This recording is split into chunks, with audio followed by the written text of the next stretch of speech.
spotlights shine them bright. Gonna have a brand new show tonight with glitz and glam on the marquee. Perhaps a Tony nominee. Stars beam brightly, see them glow. Sell out nightly, SRO. It's time to applaud the Broadway Beat. Stars beam brightly, see them glow in the footlights of a show.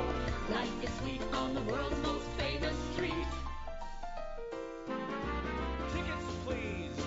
Take a seat Cue the band. and have your feet to the rhythm of the Broadway Beat. The Broadway Beat. Broadway Beat. Hello, I'm Richard Ridge, and welcome to Broadway Beat, our behind-the-scenes look at the very best of what the New York theater has to offer. This week we dropped by Kleinfeld Bridal on West 20th Street, where they played host to a meet-and-greet the cast of the new Broadway-bound musical A Catered Affair, which opens at the Walter Kerr Theater on April 17th.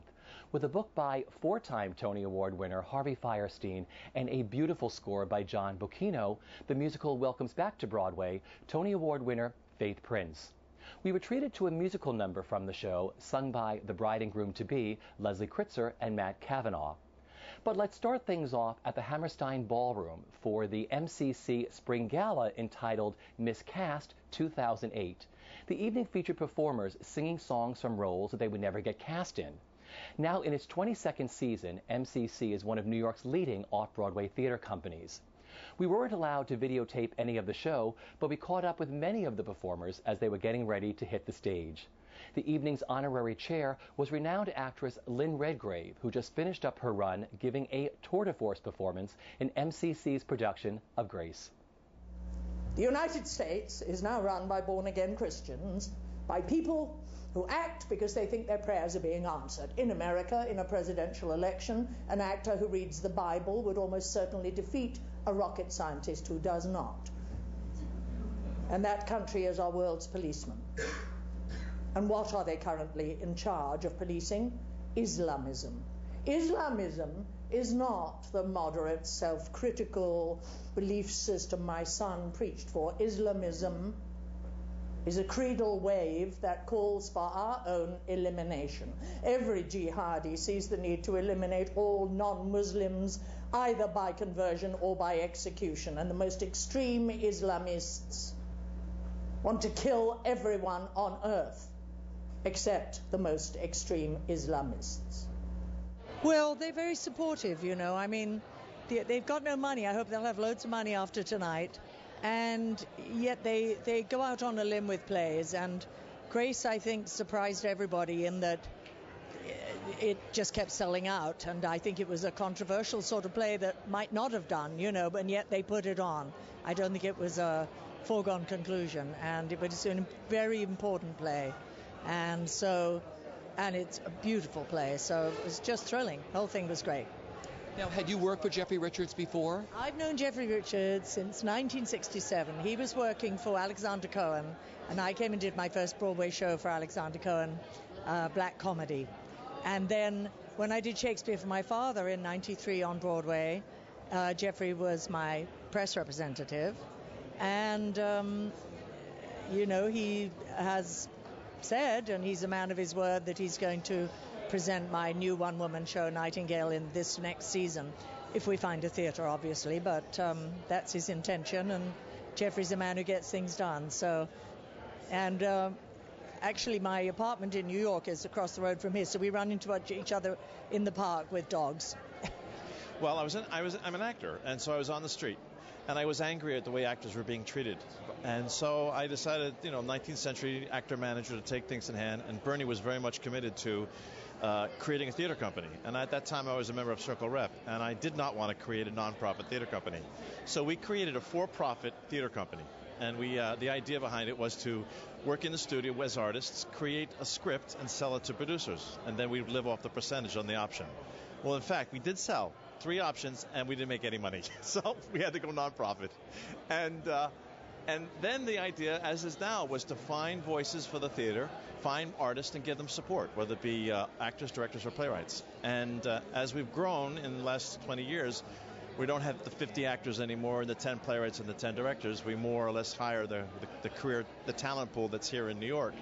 But we're still doing new plays. We're still doing a youth theater company with high school kids, and we have a literary department with 22 writers that are writing plays for the stage. And so it's more expensive 20 years later. That's the one thing I can tell you honestly. And it's and I have a much better staff than I had 20 years ago, and I have much better real estate than I had 20 years ago. So, what's interesting is the passion's still there, the enthusiasm for the theater. Bernie, myself, and Will Cantler, our associate director, still have the passion to put on plays. And we just closed Grace, which for us was the facsimile of what it is to be an MCC production. A new writer, well-known actors doing a tremendous production by a well-known director. It was terrific. That's just selfish, Tom. No, it's not. It's not selfish. Yes, it is. That's the excuse that allows you to hold on to this absurd leap of faith you make. No, what I'm trying to do is to help people feel that it's fine to be thinking, moderate, self-critical, and religious. And they're not the most dangerous people in the world, Mum. They're not the ones to lose sleep over. If I provide cover, I provide cover for that lot. I don't provide cover for sexist, homophobic, bigoted people who put bombs on planes. I did that when I was a lawyer. Yeah. But life is complicated. And even the most ardent atheist... I am not an atheist. Okay, you know what I mean. Even the most ardent naturalist has to admit that life is not straightforward. I am an Enlightenment person, and I'm religious. Well, that's a contradiction in terms. Exactly, and that's what I am. I live with that. So Miscast started 7 years ago when my dear friend Scott Whitman, who's one of the co-writers of the Hairspray musical, I said we need to do a benefit. We need to sort of up the ante at MCC. And he said, everyone does benefits and everybody performs songs, but, let's do something different. And he came up with the idea and the conception of Miscast, which was originally to give performers a chance to sing songs that they would never, ever get to sing. It's not what they do in their repertoire or their auditions.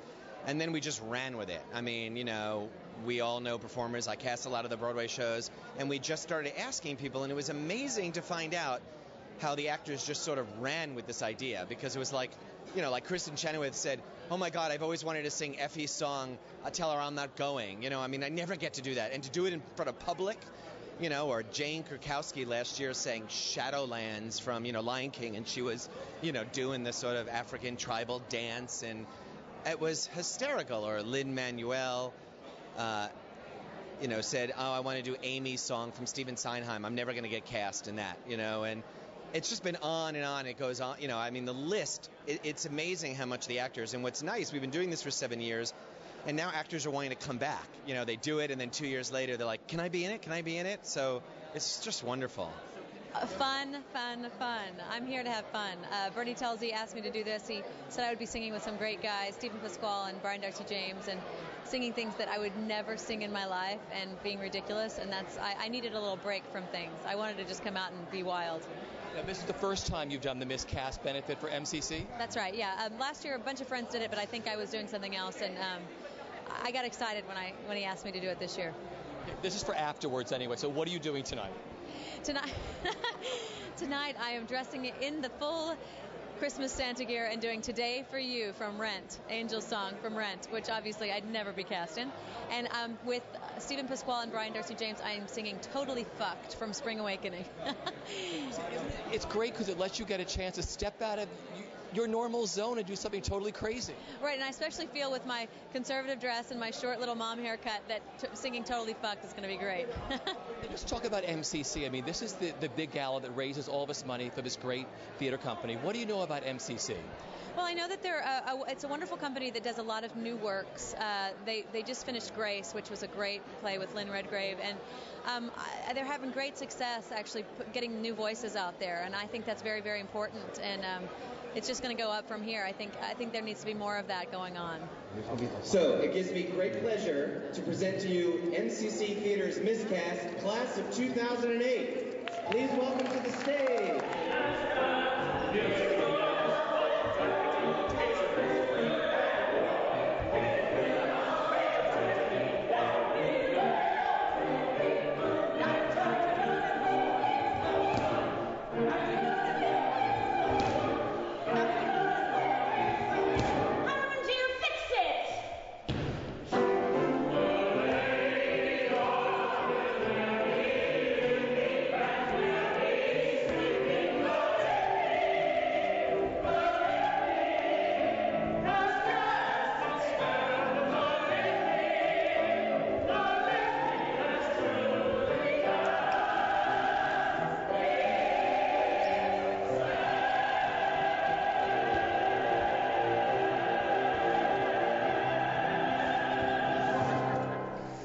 The new musical, A Catered Affair, directed by Tony Award winner John Doyle, opens on Broadway at the Walter Kerr Theatre on April 17th.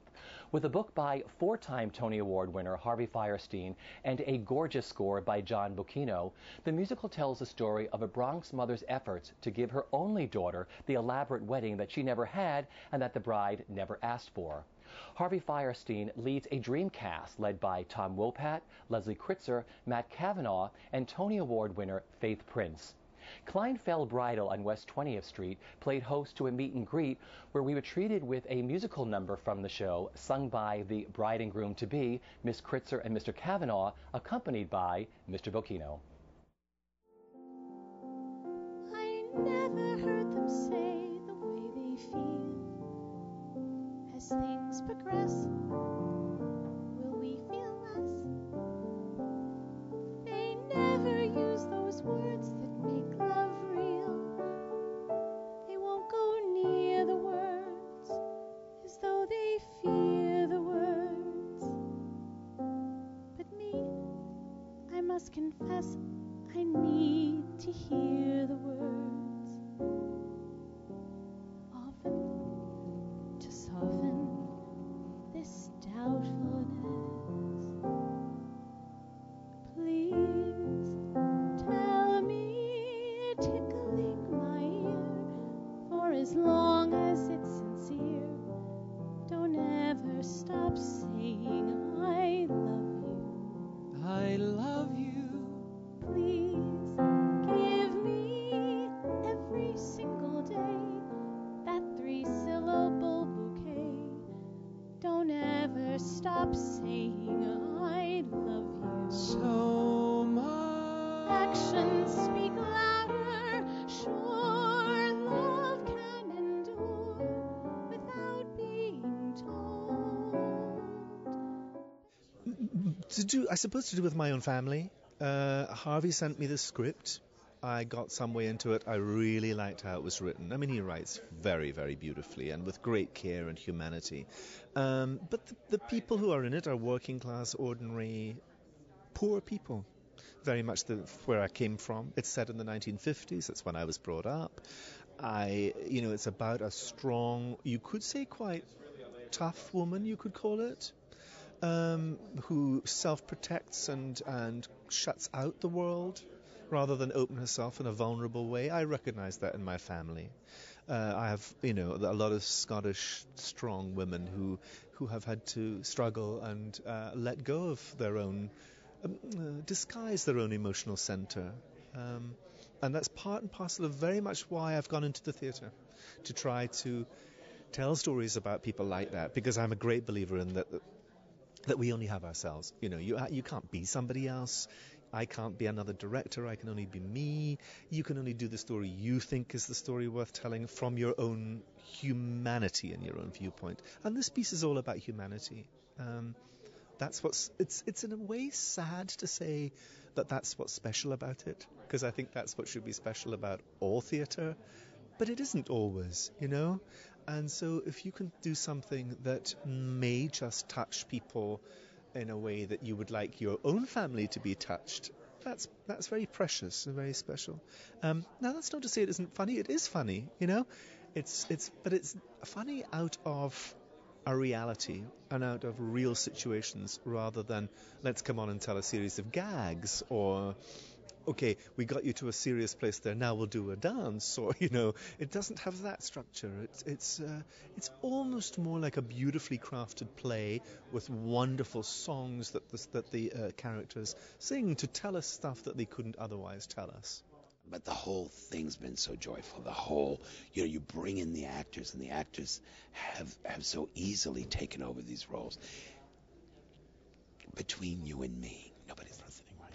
Between you and me, when you have a show with a breakout performance, it's unbelievable. We've got 3 in the show. You've got Faith Prince playing a role she was born to play, and nobody's seen her do anything like this. No matter what you've seen her do, she's never done a role like this.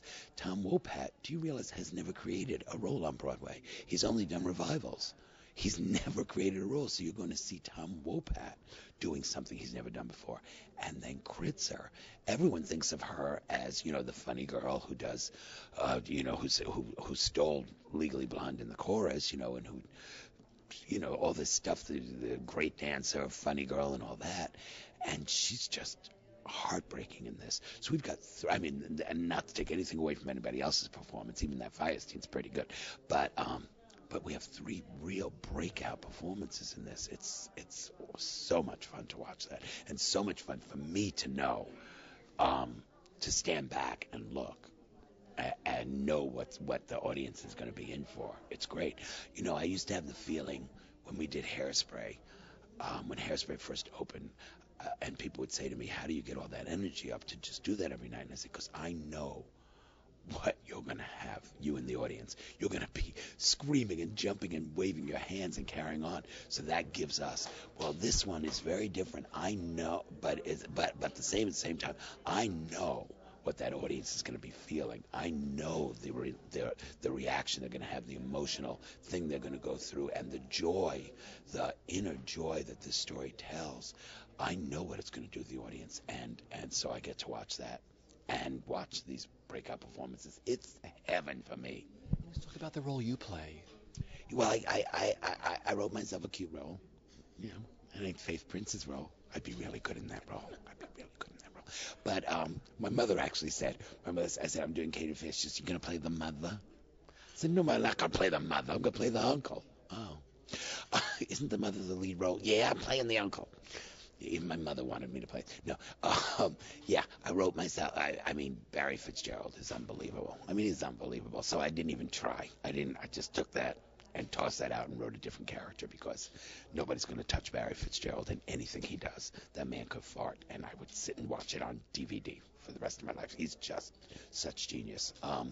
So I wrote in the original Chayefsky piece, in the Gore Vidal adaptation, he had a girlfriend and all that. But in the original he was just what we call a bachelor uncle, confirmed bachelor uncle. We all know what that is now. And I saw an opportunity to tell a story that's never been told before, of what it must have been like for gays back then to sort of be invisible. And nobody, people knew, everybody knows, but nobody would ever talk about it. You wouldn't talk about it. He doesn't even see there's a possibility to be in a relationship. And yet it's right there in front of him. So I saw some wonderful stuff to play with, and it actually is the device that tells the story. The show opens with him. The audience doesn't know this, but the show opens with him in a suitcase in his hand, and he's moving in with his boyfriend. And then the whole thing is a flashback in his mind, and the show ends with him moving in with the boyfriend. And taking this momentous step. We're doing a Sage benefit, in fact, where we're going to have a panel of guys that have lived through this period are going to sit on stage and have a talk back and talk about what it was like to be gay in 1953, which will be a lot of fun for me.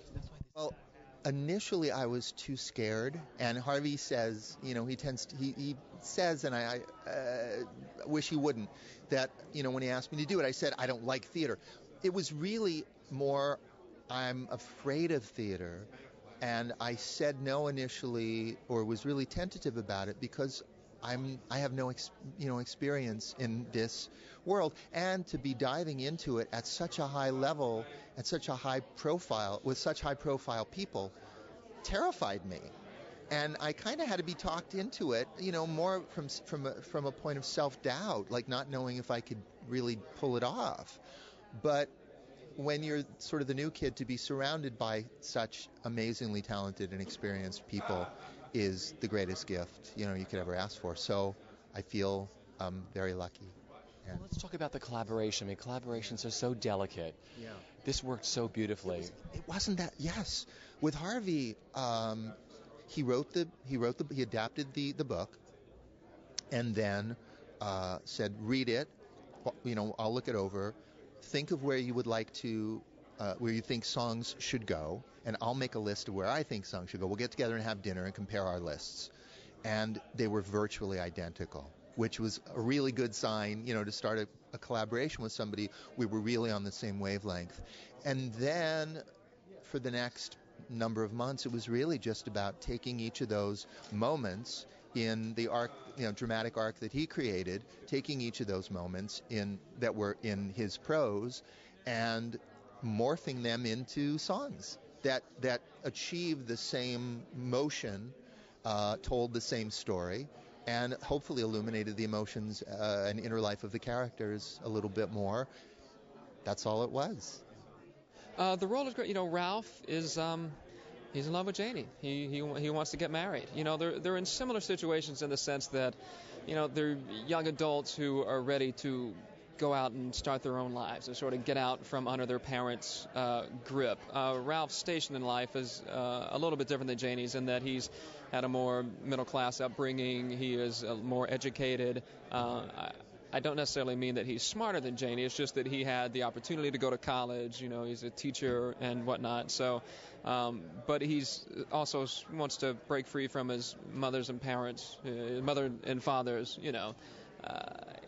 domain. He wants to get on his own and have him and Janie have their own life. I mean, it's so honest. When you're planning to get married and spending the rest of your life, hopefully spending the rest of your life with someone, you want to know that it's going to work out. You want to know that, you'll be with this person forever and this is the one. And you really don't know. So how do you keep it alive? How do you keep it, especially if you're coming from a family that maybe it's not so loving and your parents don't say I love you all the time, and you don't want that. You want a loving, different relationship. Those questions in your mind are, they're so real, and this song just hit me. It's like, don't ever stop saying I love you. Let's promise each other that we'll keep talking and we'll keep this alive, and it's just, when I heard it, I was like, wow, this is so real. I totally can relate to this. And I think a lot of people can too. Even if you're not engaged or getting to marry, just being in love with someone and the risk you take, of your heart being broken or it not working out, Well, for me, doing a show like this is always kind of it's overcoming some things, because my basic instinct is to do a show where I do all the work. And I like being kind of, the alpha male in a piece. And I am in this, but he doesn't really have much to say. He doesn't have much to sing. But then once he does, it's kind of, you can't ignore it, that's for sure. He's got something definite to say, and it comes at a critical juncture of the piece.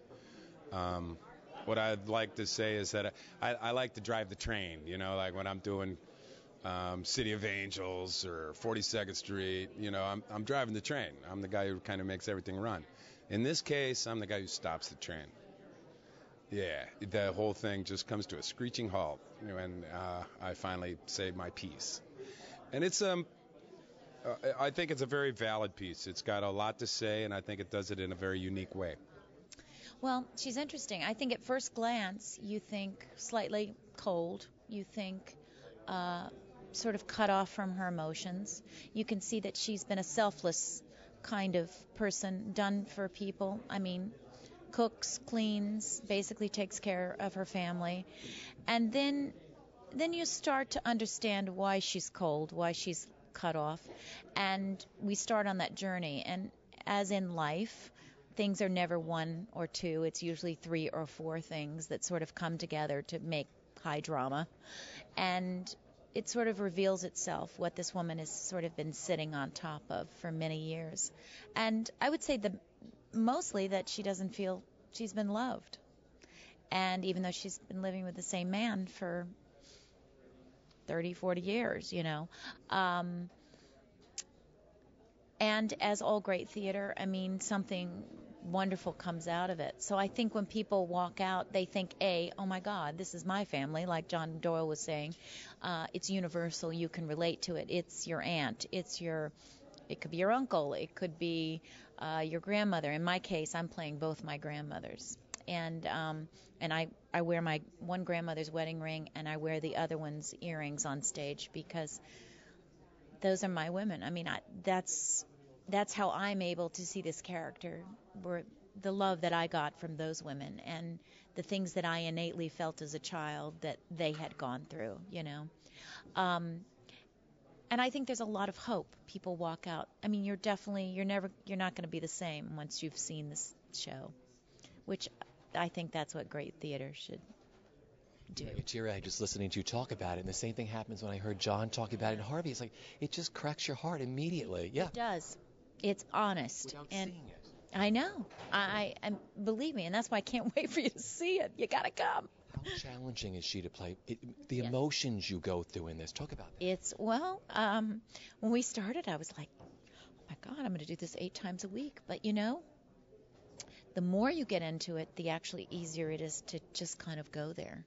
And I feel like, you know, everybody's got their special gift in life.